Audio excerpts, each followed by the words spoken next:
Hello and welcome, Chef Pennington here. Today we're doing King Ranch chicken casserole. This is a personal family favorite. It's a really delicious dish. It's easy to make. What's great about it is once you make it, you can store it in the refrigerator or you can freeze it, pull it out, throw it in the oven. You got your weeknight dinner. So we're going to start off with a poblano and a bell pepper. You could use a green bell pepper if you like it. I think the red's nice for the colors. I'm using a mandolin here to get it nice and cut up. You guys could do just a small to medium dice on this. If you don't have a mandolin, I highly suggest you get one. They're about $10. Makes things, it works on textures. It's really fun. It makes things look nice.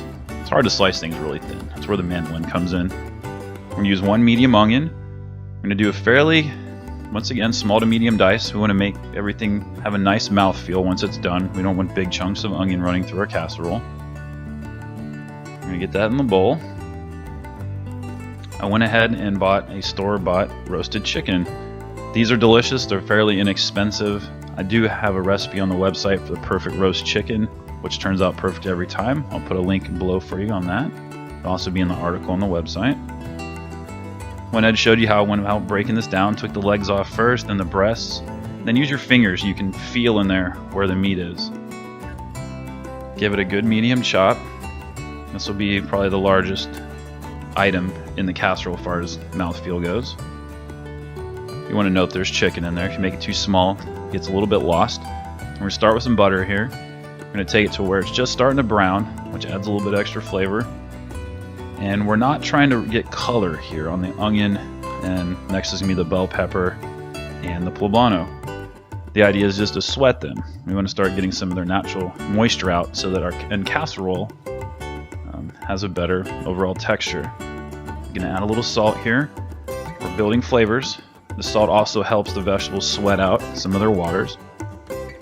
That's a cool can opener my dad got me. If you guys never seen one of those, you got to check them out. Once it takes the lid off, it's not sharp around the edges, so it makes it safe. Delicious rotel. One of the nice things about rotel is they've got a medium, a mild, and a hot, so you can really choose your preference. Here's some chipotle, which chipotles are roasted jalapenos. They get a little sweeter when you roast them, so it's not a big hot pepper anymore. There's some flour to help start thickening our base here. Good old cream of mushroom. I also have a recipe on the website for homemade cream of mushroom soup that we made in culinary school, and it's so good. If you guys ever feel like making your own, I highly suggest it. Link will be below. That was 2 cups of chicken stock. We're going to add some more good flavors here. All the measurements and everything will be on a printable recipe card on the website, and the link will be at the end of the video. Fresh cracked black pepper. As cooks, we got to taste, make sure everything's good. I noticed that it needed a little bit of sweetness to balance everything out, so I went with some cream corn, which is really great stuff. And we're good. Let's start building this. So we're going to take some chicken stock. We're going to add some corn tortillas. We don't need to soak them too long. We just want to get them wet. And then we're going to spray our 9x13 just so it doesn't stick.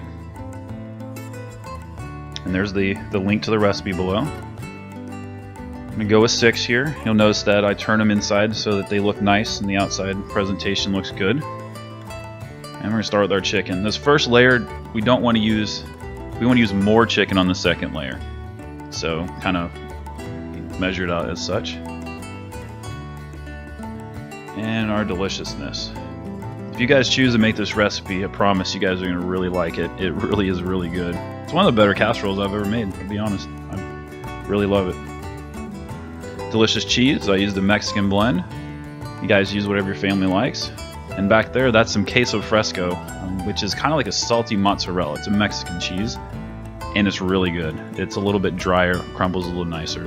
So that's adding a little bit of a salt bite through it. That really doesn't taste salty. It just adds more flavor.